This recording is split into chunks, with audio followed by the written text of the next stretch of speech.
Bonjour à tous et bienvenue à votre émission chrétienne Vivre pour Christ. Mon nom est Alicia Bicout et aujourd'hui nous allons parler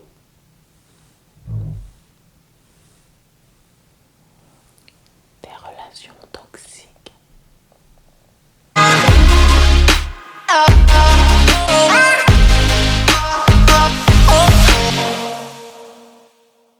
Oui, comme je l'ai annoncé, nous allons parler des relations toxiques. Je pense que c'est un sujet qui me tient à cœur parce que beaucoup de personnes sont dans des relations toxiques. Beaucoup de personnes ne savent même pas que ce qu'ils vivent sont des relations toxiques. Beaucoup de personnes meurent dans des relations toxiques. Et aujourd'hui, nous serons dans la rubrique Seigneur, sonde de mon cœur parce que, comme je vous l'ai dit, le cœur, en fait, c'est la source par laquelle jaillissent d'autres sources. Et généralement, pour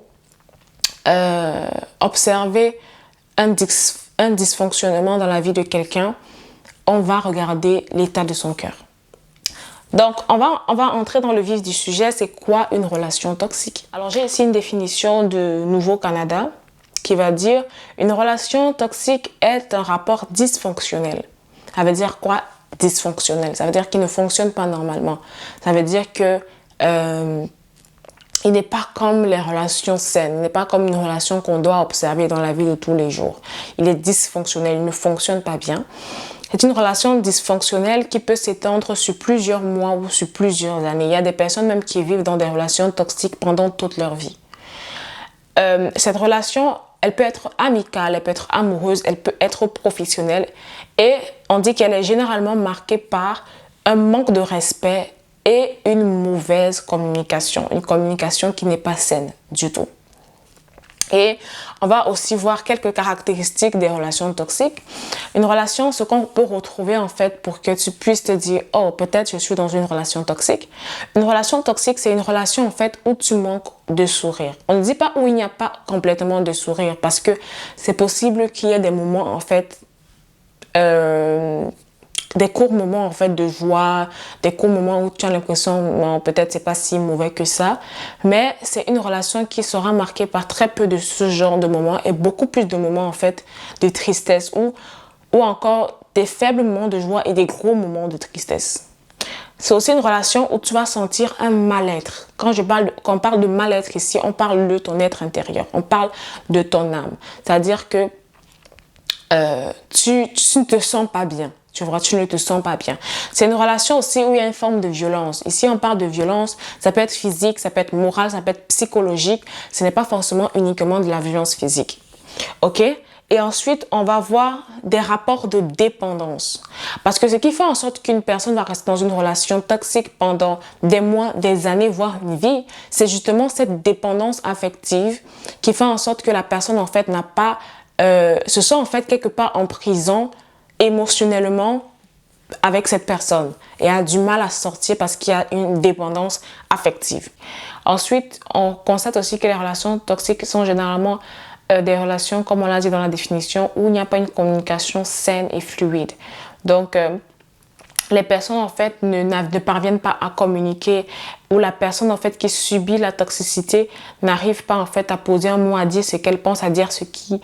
Voilà, voilà, il n'y a pas une communication effective. L'autre chose aussi, c'est que généralement, dans les relations toxiques, vous ne pouvez pas être vous-même. C'est quoi être vous-même? Ça veut dire, c'est comme si vous vivez dans une coquille, c'est comme si vous êtes un imposteur, dans le sens où vous ne pouvez pas en fait vous afficher tel que vous êtes, peut-être parce qu'on ne va pas vous accepter, parce que peut-être on vous a tellement écrasé que voilà, vous n'avez presque plus de personnalité. Vous n'êtes plus capable en fait d'être libre, d'être vous. Et dans les relations toxiques aussi, on remarque que ce sont des relations qui te tirent vers le bas. Ça veut dire que ça t'empêche de pouvoir grandir, que ce soit émotionnellement, que ce soit psychologiquement, que ce soit spirituellement, que ce soit professionnellement. Donc il y a un ralentissement en fait qu'on observe dû à des relations toxiques. Mais qu'est-ce qui fait souvent que les gens restent dans des relations toxiques? Ça peut être, premièrement, qu'ils ont commencé à croire ce qu'on leur a dit. Parce que la Bible dit que la foi vient de ce qu'on entend. Donc, à force d'entendre des paroles, on commence quelque part à les croire et on commence à les normaliser. Je vous ai parlé, par exemple, dans l'une de mes vidéos, du fait qu'on dit généralement que tous les hommes sont infidèles. J'ai même entendu dire qu'il y a des mamans qui disent à leurs filles que l'infidélité, ça n'existe pas. Dans tout ce qui importe pour toi, c'est de trouver un homme qui te considère comme la titulaire, comme on dit chez nous au Cameroun. Ça veut dire que tu es la première, tu es la principale, tu vois. Même si pas avoir ailleurs, c'est toi qui l'aimes, entre guillemets, c'est toi qui l'as choisi. Et les jeunes filles, en fait, elles grandissent avec ça. Leur désir, c'est plus d'avoir des hommes fidèles, c'est d'avoir juste des hommes, en fait, qui vont les considérer comme la titulaire. C'est pas pour dire que ça va leur faire mal, mais c'est pour dire qu'elles ont formaté leur cerveau à se dire que ce n'est pas une raison valable pour quitter un homme. Ce n'est pas une raison valable pour quitter une relation parce que, comme on le dit aussi de manière vulgaire, vaut mieux connaître un démon, vaut mieux le démon que tu connais que l'ange que tu ne connais pas. Et je trouve ça vraiment dommage parce que, comme je vous dis, la foi vient de ce qu'on entend. De ce qu'on entend, de ce qu'on a vécu. Et tu as commencé à te dire que c'est ça en fait ta réalité, c'est ce qui est normal. C'est normal, il n'y a pas d'homme fidèle. Et aussi, il y a des femmes par exemple qui se disent non, un homme par exemple qui ne hausse pas le temps sur moi, c'est que ce n'est pas un homme viril. Ce qui est encore dommage qu'il y ait des personnes qui le pensent, qu'il y ait des femmes qui le pensent. Il y a des femmes par exemple à qui on a dit non, si un homme te tape, c'est parce que tu l'as mérité, c'est parce que tu l'as cherché. Donc, ce qui fait en sorte que tout ce que tu as entendu, ça a pris forme en toi et c'est devenu en fait quelque chose que tu crois. Parce que la foi vient de ce qu'on entend. Quand on parle de foi ici, on ne parle pas forcément seulement de la foi en Jésus-Christ, mais on parle de toutes sortes de croyances. Plus tu entends quelque chose, plus tu es disposé à croire en cette chose-là. Autre chose qu'il faut aussi que les gens vont rester dans des relations toxiques, c'est la faible estime d'eux-mêmes. Ok, je ne mérite pas mieux. Tu te convaincs en fait que ce n'est que cette relation dans laquelle tu peux être. Ce n'est que cette relation dans laquelle tu peux être épanoui. Ce n'est que cette relation dans laquelle tu peux être bien. Et ayant formaté ton cerveau ainsi, ayant une faible estime de toi-même, te disant je ne mérite pas mieux.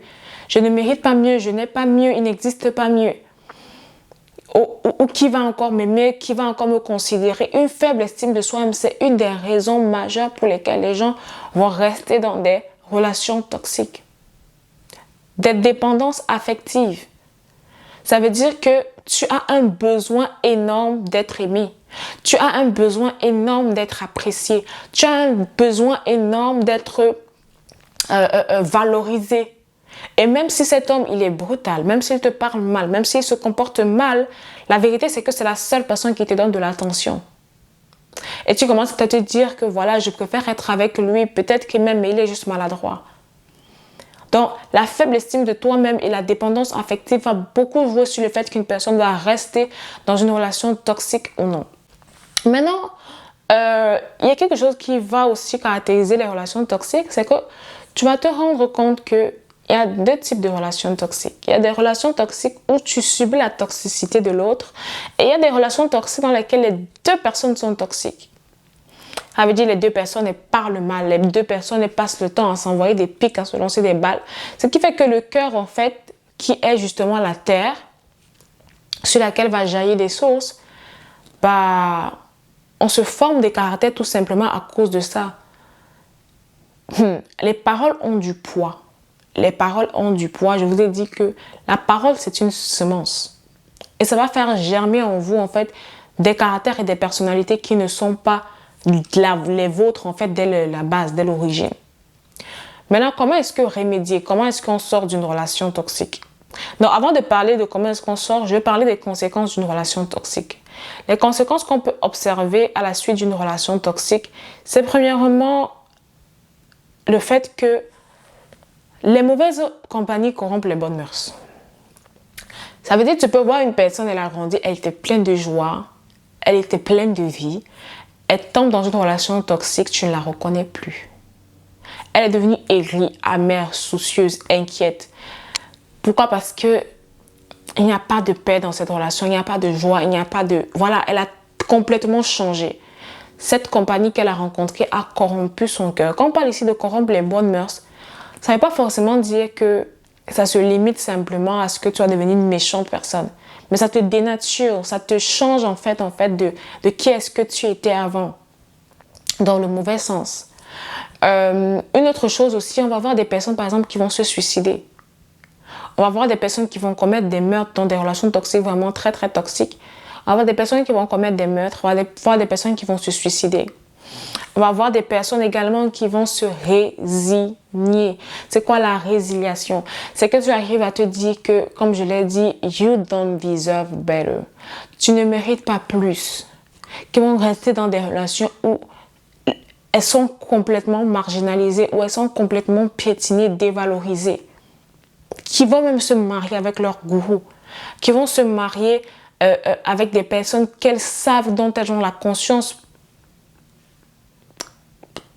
dans la complète conscience en fait du fait que cette relation-là n'est pas bien, mais elles se sont résignées. Ça veut dire que elles ont juste give up. Elles ont juste give up. Elles ne croient pas qu'il peut avoir mieux. Elles ont juste give up. Et ça, c'est dommage en fait d'arriver à ce niveau en fait où tu give up, où tu abandonnes. Autre chose en fait que je voulais dire, c'est ok, quelles sont les solutions pour pouvoir sortir d'une relation toxique? Premièrement, il faut que tu connaisses ton identité. Et là, ici, je vais parler pourquoi est-ce que c'est important que l'homme soit connecté à Dieu. Tu sais, lorsqu'on parle du salut, le fait que Jésus-Christ est venu nous sauver de nos péchés, il ne s'agit pas seulement des péchés, mais il s'agit même de te sauver de la mentalité que tu as, de te sauver de l'image que tu as de toi-même, de ta manière de penser, de ta manière de réfléchir. C'est pourquoi Paul va dire qu'il faut que nous soyons transformés par le renouvellement de l'intelligence. Une des solutions qui va te permettre de sortir des relations toxiques, ce sera la transformation que le Seigneur va opérer au niveau de ton intelligence.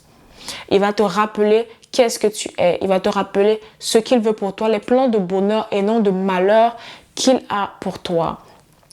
Il va te rappeler que tu as de la valeur. Jésus-Christ, lui, n'est resté dans il n'était pas dans une relation toxique.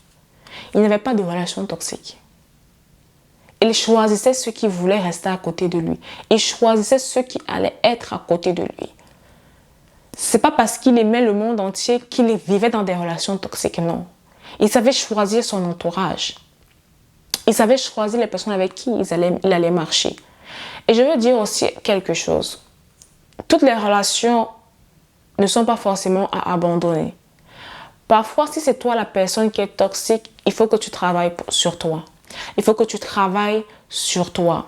Il faut que tu travailles sur toi et que tu aies la volonté de travailler sur toi. Il faut déjà que tu reconnaisses que tu es toxique. Il faut que tu reconnaisses que ce que tu demandes parfois ou ce que tu réclames ou ce que tu fais subir aux gens est toxique. Et que tu commences à travailler sur toi. Si ce sont les deux personnes que vous travaillez sur vous, mais il y a des relations aussi où il faut que tu sortes. Parce que je ne vais pas te mentir, ce n'est pas toutes les relations où il faut travailler sur soi individuellement, mais il y a des relations aussi où il faut que tu sortes de cette relation, où il faut que tu sortes de cette dépendance, où il faut que tu sortes de cet abus mental, psychologique, où il faut que tu sortes. Donc, je veux vraiment nous encourager. Je veux nous encourager à nous reconnecter à l'image que Dieu a de nous, à nous reconnecter à ce que le Seigneur veut faire avec nous et à faire confiance à Dieu. Parce que ça, c'est aussi quelque chose qui va t'aider beaucoup dans le désir de sortir d'une relation toxique et de faire confiance à Dieu pour te restaurer, pour te transformer, parce que ça a besoin de restauration, de transformation, de renouvellement de l'intelligence, comme je l'ai dit. Il faut que le Seigneur te restaure, qu'il restaure ton mindset, qu'il restaure ta manière de penser, qu'il restaure ton image vis-à-vis de toi-même, qu'il travaille en toi afin que tu sois une nouvelle personne et que, effectivement, les choses anciennes soient passées. Donc, c'était un peu ça. Je vais prier avec toi, peut-être qui est dans une relation toxique, je vais prier le Seigneur de t'aider à sortir, de te donner le courage, parce que je sais que ce n'est pas facile de sortir d'une relation toxique, surtout que, comme j'ai dit, ton cerveau a été formaté à ce que c'est normal, à ce que c'est pas si grave.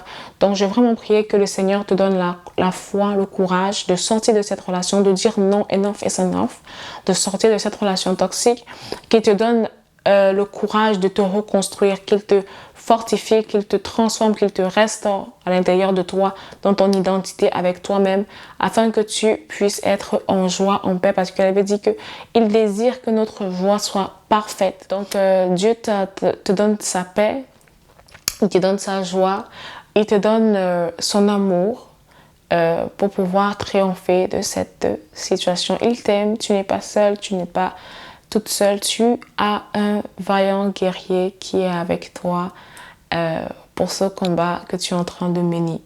Que Dieu te bénisse abondamment et on se retrouve mercredi prochain pour une nouvelle vidéo.